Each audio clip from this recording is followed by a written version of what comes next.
Hello, hello, hello. This is Tiffany with Healthy Passions. If you do not know me, let me briefly introduce myself. I am a certified personal trainer, certified wellness coach, certified energy healer. By birth, I am an oracle, prophetess, and a natural healer. Today, we're going to hopefully finish off the types of witchcraft series. I have a long series of types of witchcraft where I briefly discuss what it is and give you enough information to start your own research if need be, or just to know a little bit about it to be aware. Really quick, I would like to give you my definition of witchcraft. For me, witchcraft is anything that goes against universal or spiritual law or against someone's free will. So that is my take on witchcraft. Magic in itself is not necessarily evil. However, when you switch it over to breaking spiritual law or universal law or free will, then that's where it becomes a problem. All right. So today we're going to do this one might be a little long. I'm going to try to get through it in 20 minutes, but I'll do my best. All right. So this one's going to be dark healing magic and black magic. And then after this one, I think we just have sacrificial magic to do. So we'll hopefully, fingers crossed, we can get this done. All right. So number one, dark healing magic. I'm just gonna give a definition of that. Okay, you guys can do your own research on that one. So dark magic healing should be very different from light magic healing. Dark magic can heal, but generally involves sacrifice or life drains, and is often seen as a form of necromancy. Practitioners of dark healing magic may claim that their methods are more proper magic, as all things must die eventually. It can be a dangerous and is often associated with negative consequences. So be careful when you go to when they do healing, especially if they call it dark healing. Even if they don't call it that, you need to know and research what they're doing before you hire someone to do some type of healing magic for you, okay? All right, so let's get into black magic. Black magic. Black magic has been used for centuries to bring about various outcomes and results. It can be used to protect oneself from harm, control certain events, gain further knowledge and understanding of the universe, or even summon spirits. This typic excuse me, my handwriting, sorry guys. This type of magic is mainly practiced by occultists looking to gain further knowledge in or control over their environment. Black magic is more excuse me, give me a second here.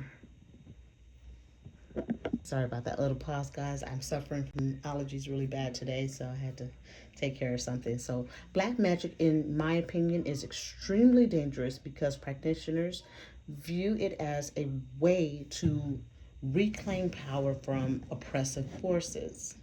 All right, they believe that black magic is necessary for for protecting oneself from harm or evil intentions directly at them.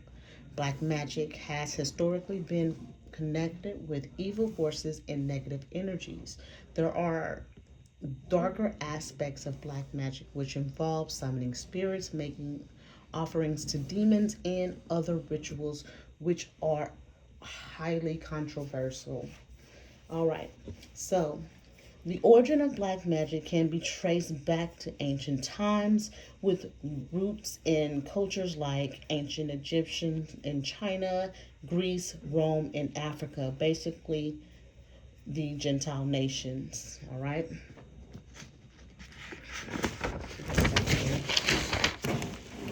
All right. So black magic. Um, This is the stolen teaching and knowledge from heaven by the fallen angels. If you're familiar with the book of Enoch, that's a good read. I recommend that you read it. All right. They passed this black magic to their bloodlines their bloodlines that are now our natural enemies. They taught mankind techniques that would almost level the playing field if they're fighting against the chosen, right?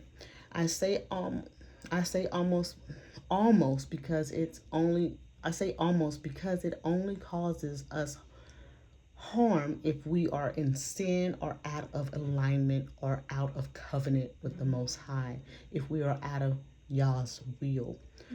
These Gentile nations could not stand a chance if we are in good standing with our power, Yahuwah. Okay?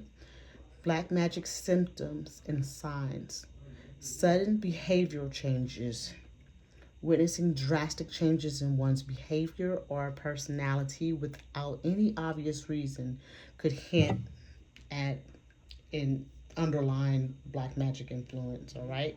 Isolation and withdrawal.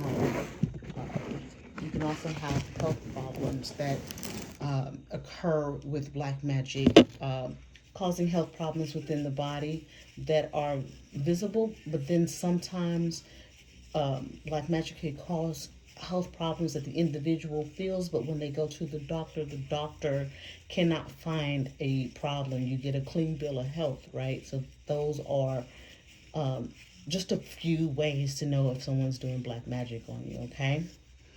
All right. Why is black magic dangerous? Or black witchcraft dangerous, right? So black witch, magician, or sorcerers, all right? The witch, male or female, uses their own innate abilities and requests the aid of an external spirits, of external demons or forces. They master the art of mimicry, the power of words, gestures, weapons such as a wand or a circle, medicine, and many other magic tools, even herbs. Okay, tools for black magic. They can be, there's probably more, but I'm just going to name a few for the sake of the video. Tools for black magic: herbs, plants, roots, animals, or human body parts, pieces of paper with words or symbols on them, or even sigils, all right, written on them. Knots tied in strings, stones, almost anything else can be used to be a so-called medicines for evil.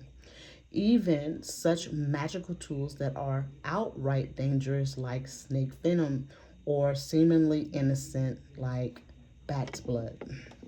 All right. In order for their black magic to work, the witch must create a connection to the victim. Practitioners believe that anything done to victims, practitioners believe that anything done to the victims, fingernails, clippings, hair, clothing, or bed linens, will have an effect on the victim just as if it had been done directly. Even intangible things like a person's name, a shadow, or footprint can be used as a magical connection to influence them through black magic. These people are extremely dangerous. If there is no pre existing connection with the victim, the practitioner must forge one.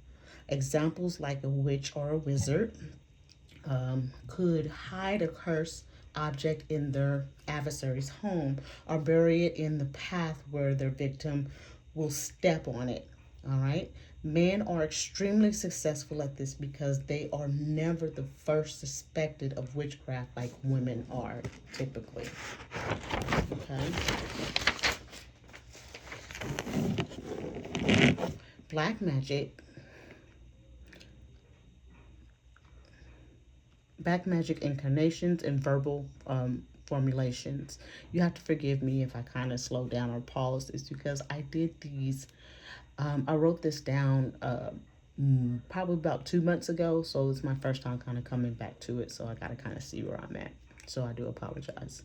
All right, so black magic incantations, and verbal formulations. All right, one of the most potent magical tools is language, which is thought to have the power to manifest the practitioner's will through the words they speak. Words in a spell have power, so the correct spell formulation must be passed down from witch to witch, right? Or from one witch to another. In most cases, though, witches can modify their incantations as they see fit, and depending on the results they obtain, right? The witch or wizard will use wild mimicry words and gestures and generate emotions like anger, hatred, lust, or frenzy. Then they channel those emotions and direct them at at a particular target. An example, the many sound an example that may sound familiar to Yah's people, like an example that would sound familiar to Yah's people. So that form of incantation to where you're using crazy gestures, anger, lust, and all that stuff is typically associated with European witchcraft, but it could be used in any, but mainly I noticed that it was mainly with European. So, number one, European black magicians would channel their hatred towards their victims through various methods: whipping an animal or a human being, stabbing the air with a sword or a knife, filling their minds with images of blood and pain and generate emotions of frenzy and rage, also that they can the channel capture and channel the powers of violence and destruction in the universe. The European black magician would then merge with these forces that control them, and then unleash their terrifying fury on their adversary. And who has been their adversary for many, many centuries? Yah's people, right? Summoning spirits or demons to do the black musician's bidding is a major focus in European textbooks and traditions. They are credited with taking down the people of the Most High, Yah. However, every Gentile nation has their various versions of this type of practices to oppress Yah's people physically, but mainly spiritually. Evil nations and the work of their attempt to take us down is and was worldwide. So this is why I put that note in there when I said an example that would sound familiar to these people. This is what they use in America a lot. This is how they took us down through slavery and stuff, through that type of witchcraft, and they still do it to this day. All right. So, black magic, in this is another one. So, it is not uncommon for the victim of a death spell to slowly fade away and die, but it isn't the spell itself that actually kills the victim, but it is the victim's conviction in the spell's power and fear. Europeans did mass killings of Hebrew Israelites as a satanic ritual physically to cast spells on Yah's people worldwide. Ritual killings from Copts broadcasted on every news channel, a ritual, right? VMA or music reward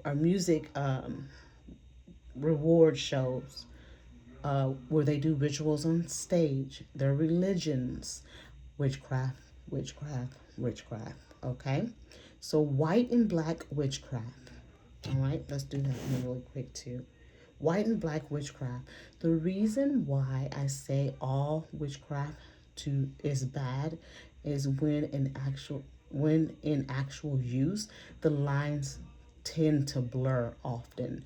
White magic witches often openly admit that they are prepared to use their magic to combat others who threaten them.